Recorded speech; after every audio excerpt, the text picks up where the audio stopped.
Selamat pagi teman-teman. Perkenalkan, kami dari kelompok 2. Pada kesempatan kali ini, kami akan mempresentasikan materi tentang sistem ekonomi. Materi ini penting untuk dipahami karena sistem ekonomi menjadi dasar bagaimana suatu negara mengatur produksi, distribusi, dan konsumsi barang maupun jasa. Oleh karena itu, mari kita simak bersama-sama ya pemaparan yang akan kami sampaikan. Selamat mendengarkan. Oke, sebelum masuk pembahasan utama, berikut adalah daftar isi materi yang akan kami jelaskan pada presentasi kali ini. Pertama, kami akan membahas pengertian sistem ekonomi agar kita memahami konsep dasarnya. Selanjutnya, kami akan menjelaskan fungsi sistem ekonomi dalam mengatur kegiatan ekonomi masyarakat. Setelah itu, kami akan menguraikan berbagai jenis sistem ekonomi yang ada di dunia. Kemudian, pembahasan akan dilanjutkan dengan sistem ekonomi tradisional, sistem ekonomi komando, serta sistem ekonomi pasar atau liberal. Terakhir, kami akan menjelaskan sistem ekonomi yang diterapkan di Indonesia beserta karakteristiknya. Baik, mari kita mulai dari pembahasan pertama, yaitu pengertian sistem ekonomi. Sekarang kita masuk ke pembahasan pertama, yaitu pengertian sistem ekonomi. Sistem ekonomi adalah cara yang digunakan suatu negara untuk mengatur dan mengelola berbagai kegiatan ekonomi guna memenuhi kebutuhan masyarakat. Melalui sistem ekonomi, negara dapat menentukan bagaimana barang dan jasa diproduksi, didistribusikan, dan dikonsumsi. Adapun tujuan dari sistem ekonomi yang pertama adalah mengatur proses produksi, distribusi, dan konsumsi agar berjalan dengan baik dan teratur. Kedua, meningkatkan kesejahteraan masyarakat melalui pemanfaatan sumber daya yang tersedia. Ketiga, mencapai pertumbuhan ekonomi yang stabil, sehingga perekonomian negara dapat berkembang secara berkelanjutan.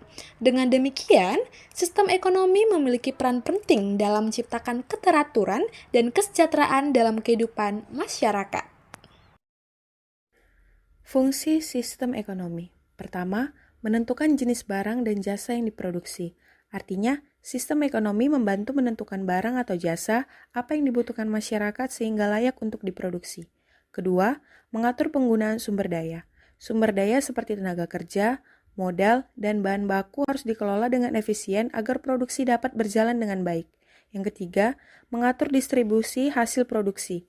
Barang dan jasa yang telah diproduksi perlu disalurkan dari produsen kepada konsumen secara merata dan tepat sasaran.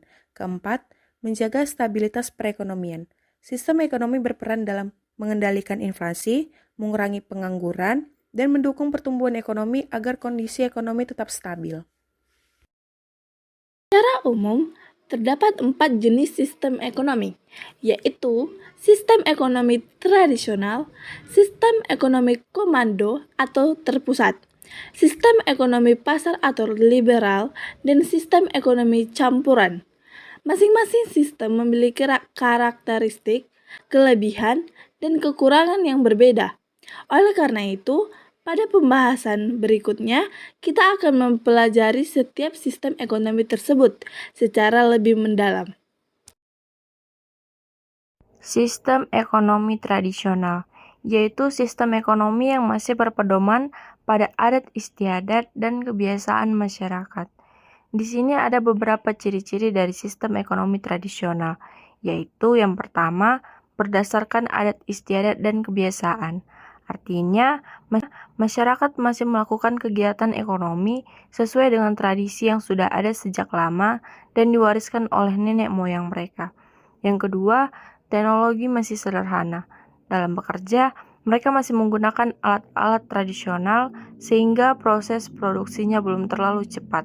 Yang ketiga, produksi untuk memenuhi kebutuhan sendiri. Barang yang dihasilkan biasanya digunakan untuk kebutuhan sehari-hari, bukan untuk dijual dalam jumlah besar. Sistem ekonomi tradisional juga memiliki beberapa kelebihan, seperti yang pertama, hubungan sosial erat. Masyarakat saling mengenal dan memiliki rasa kebersamaan yang tinggi. Yang kedua, gotong royong masih kuat. Mereka sering bekerja sama dan saling membantu dalam berbagai kegiatan ekonomi maupun sosial. Namun, sistem ini juga memiliki kekurangan, yaitu yang pertama, produktivitasnya rendah. Karena alat yang digunakan masih sederhana, hasil yang diperoleh tidak sebanyak sistem ekonomi modern. Yang kedua, sulit mengikuti perkembangan zaman. Masyarakat cenderung lambat menerima teknologi baru sehingga perkembangannya tidak terlalu cepat. Jadi, sistem ekonomi tradisional memiliki kelebihan berupa kebersamaan dan gotong royong yang kuat. Namun, karena masih menggunakan cara-cara tradisional, produktivitasnya rendah dan kurang mampu mengikuti perkembangan zaman. Kita akan bahas sistem ekonomi komando. Sistem ekonomi komando adalah sistem ekonomi di mana seluruh kegiatan ekonomi diatur dan dikendalikan oleh pemerintah. Dalam sistem ini, pemerintah menentukan apa yang harus diproduksi, berapa jumlahnya, serta bagaimana barang dan jasa didistribusikan kepada masyarakat.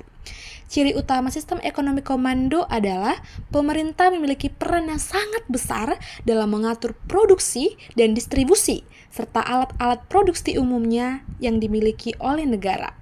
Sistem ini memiliki beberapa kelebihan, yaitu pemerataan pendapatan lebih mudah dilakukan dan harga barang cenderung lebih stabil karena dikendalikan oleh pemerintah. Namun, sistem ekonomi komando juga memiliki kekurangan tentunya, seperti kebebasan ekonomi masyarakat yang terbatas dan kurang mendorong inovasi karena keputusan ekonomi lebih banyak ditentukan oleh pemerintah. Salah satu negara yang dikenal menerapkan sistem ekonomi komando adalah Korea Utara. Jadi, seperti itu ya, sistem ekonomi komando. Selanjutnya kita akan membahas sistem ekonomi pasar atau liberal. Sistem ekonomi pasar adalah sistem ekonomi yang kegiatan ekonominya diatur oleh mekanisme pasar, yaitu berdasarkan interaksi antara permintaan dan penawaran.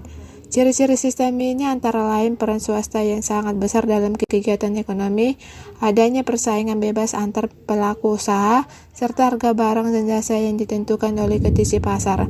Sistem ekonomi pasar memiliki beberapa kelebihan, seperti mendorong inovasi berkembang lebih cepat dan menciptakan efisiensi yang tinggi dalam kegiatan produksi maupun distribusi. Namun, sistem ini juga memiliki kekurangan, yaitu dapat menimbulkan kesenjangan sosial yang tinggi dan persaingan yang tidak selalu sehat antar pelaku ekonomi.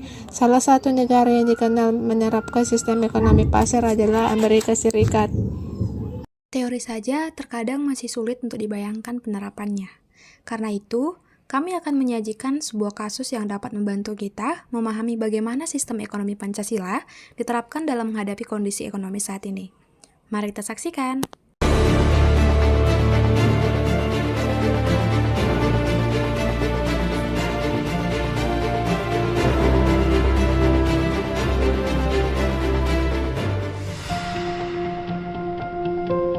Di tengah dunia yang dilanda ketidakpastian, Indonesia memilih jalannya sendiri.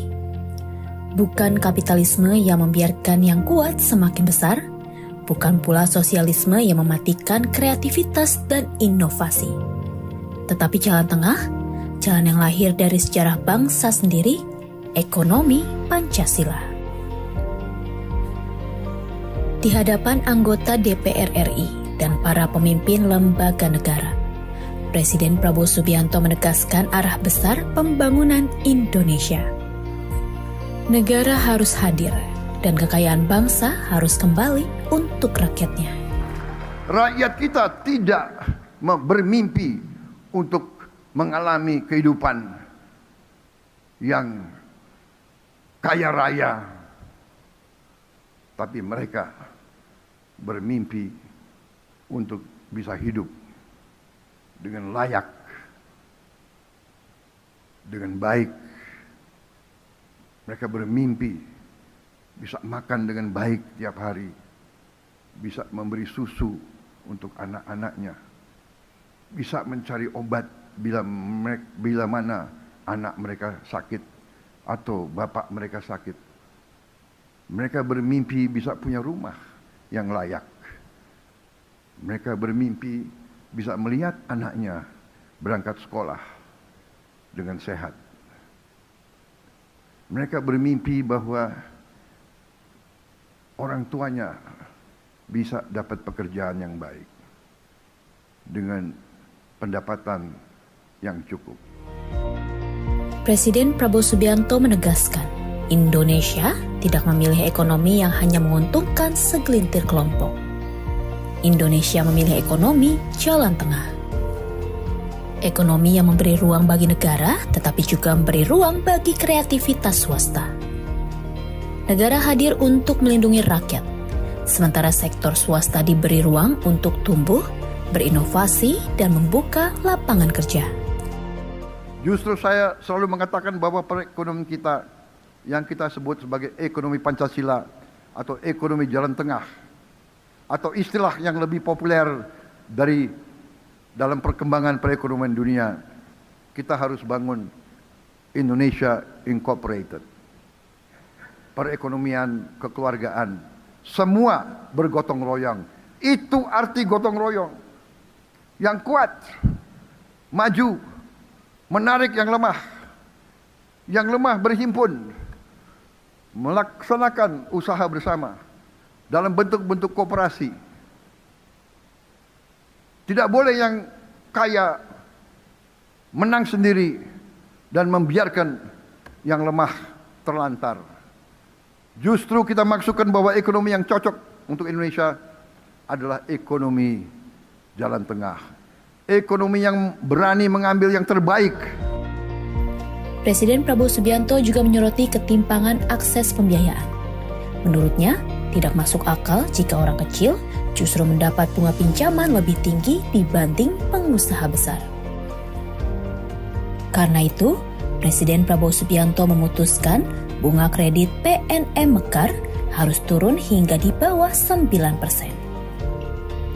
Pesan Presiden Prabowo Subianto jelas, negara harus berpihak kepada masyarakat kecil. Tidak hanya pangan dan ekonomi rakyat, Presiden Prabowo Subianto juga menargetkan kemandirian energi nasional. Presiden Prabowo Subianto mempercepat pembangunan energi surya dan konversi kendaraan listrik untuk mengurangi ketergantungan impor BBM. Bagi Presiden Prabowo Subianto, ketahanan energi adalah bagian dari kedaulatan bangsa. Produksi listrik dari tenaga surya akan kita percepat. Kita sudah canangkan akan membangun 100 gigawatt dari tenaga surya dalam 3 tahun ini. Kita padukan ini dengan konversi motor dan mobil, dari motor dan mobil BBM ke motor listrik. Insya Allah kita akan hilangkan ketergantungan kita kepada import BBM dan kita akan menghemat devisa kita yang sangat berharga. Namun semua cita-cita itu tidak mungkin tercapai tanpa negara yang bersih dan kuat. Karena itu, Presiden Prabowo Subianto menegaskan perang terhadap korupsi akan terus dilakukan. Presiden Prabowo Subianto juga menyoroti pentingnya penguatan lembaga peradilan dan kesejahteraan hakim agar hukum benar-benar berdiri adil bagi seluruh rakyat. Di tengah dunia yang terus berubah, Indonesia sedang mencoba menegaskan jalannya sendiri. Sebuah jalan yang berpijak pada konstitusi, berdiri di atas kekuatan rakyat, dan menempatkan negara sebagai pelindung seluruh bangsa.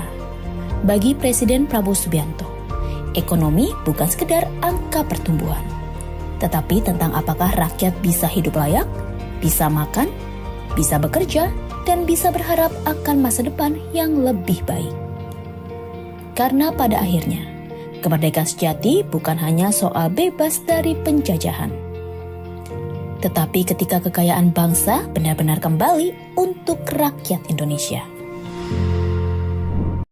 Baik teman-teman, dapat disimpulkan dari kasus tersebut adalah ekonomi Pancasila dianggap sebagai sistem ekonomi yang paling sesuai bagi Indonesia karena menggabungkan pertumbuhan ekonomi dengan pemerataan kesejahteraan masyarakat. Dalam menghadapi tantangan global, Indonesia tidak hanya berfokus pada keuntungan dan persaingan pasar, tetapi juga memperhatikan keadilan sosial, gotong royong, serta perlindungan terhadap UMKM dan koperasi. Oleh karena itu, ekonomi Pancasila dapat menjadi kekuatan bagi Indonesia untuk mencapai pembangunan yang berkelanjutan dan kesejahteraan yang lebih merata bagi seluruh rakyat Indonesia. Oke teman-teman, sekarang kita akan masuk ke sesi pertanyaan dan pembahasan. Berdasarkan materi yang telah kami jelaskan, kami memiliki 5 pertanyaan serta pembahasan di dalamnya. Mari kita dengarkan. Mengapa sistem ekonomi tradisional sulit diterapkan secara penuh pada era globalisasi? Jelaskan faktor-faktor yang menyebabkan hal tersebut serta dampaknya bagi masyarakat. Penjelasannya yaitu, sistem ekonomi tradisional sulit diterapkan secara penuh pada era globalisasi karena perkembangan teknologi, perdagangan internasional, dan perubahan kebutuhan masyarakat yang semakin kompleks. Sistem ekonomi tradisional yang bergantung pada kebiasaan, adat istiadat, serta cara produksi sederhana, seringkali tidak mampu mengikuti persaingan ekonomi modern yang menuntut efisien dan inovasi. Beberapa faktor penyebabnya yaitu 1. Perkembangan teknologi yang membuat proses produksi menjadi lebih cepat dan efisien. Yang kedua, globalisasi perdagangan yang membuka persaingan dengan produk dari berbagai negara. Ketiga, perubahan pola konsumsi masyarakat yang menginginkan barang dan jasa yang lebih beragam. Keempat, meningkatnya kebutuhan hidup sehingga masyarakat memerlukan sistem ekonomi yang lebih produktif. Dampaknya bagi masyarakat adalah, di satu sisi kesejahteraan dapat meningkat karena adanya kemajuan teknologi dan peluang ekonomi yang lebih luas. Namun, di sisi lain nilai-nilai tradisional seperti gotong royong, kerjasama dan kearifan lokal dapat mulai berkurang jika tidak dijaga dengan baik. Jadi, sistem ekonomi tradisional sulit diterapkan sepenuhnya di era globalisasi karena kurang mampu menyesuaikan diri dengan perkembangan zaman. Tetapi, nilai-nilai positifnya tetap penting untuk dipertahankan dalam kehidupan masyarakat. Mengapa sistem ekonomi komando sulit diterapkan secara efektif di era globalisasi? Jelaskan faktor-faktor penyebabnya serta dampaknya bagi masyarakat. Sistem ekonomi komando sulit diterapkan secara efektif di era globalisasi karena seluruh kegiatan ekonomi dikendalikan oleh pemerintah. Sementara, era globalisasi menuntut fleksibilitas inovasi dan kemampuan beradaptasi yang cepat terhadap perubahan pasar dunia. Faktor-faktor penyebabnya antara lain, pertama, perkembangan teknologi yang sangat cepat sehingga pemerintah sering kesulitan menyesuaikan kebijakan dengan kebutuhan pasar.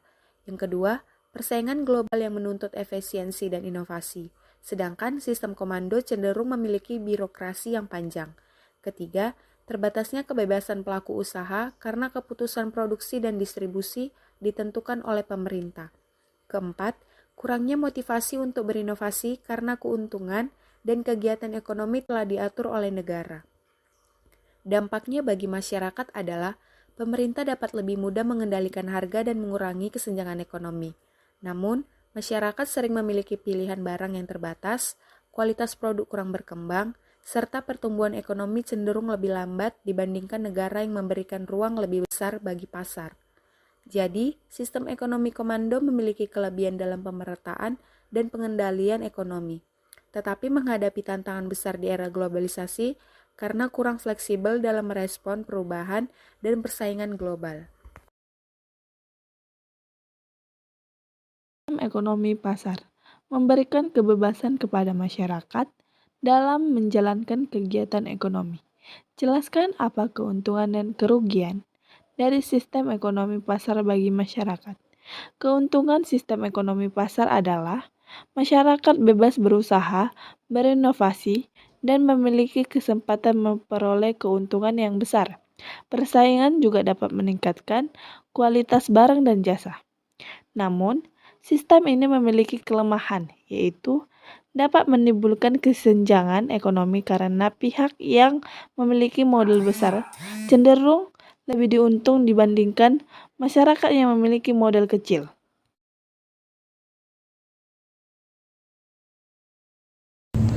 Jika suatu negara ingin mendorong inovasi dan persaingan usaha, sistem ekonomi apa yang paling sesuai? Jelaskan. Sistem ekonomi pasar atau liberal. Dalam sistem ini, masyarakat dan perusahaan diberi kebebasan untuk menjalankan usaha, menentukan jenis barang atau jasa yang akan diproduksi, serta menetapkan harga berdasarkan mekanisme pasar. Persaingan antar perusahaan mendorong setiap pelaku usaha untuk terus berinovasi agar dapat menarik konsumen dan bertahan di pasar. Perusahaan akan berusaha menciptakan produk yang lebih berkualitas, lebih efisien, dan sesuai dengan kebutuhan masyarakat.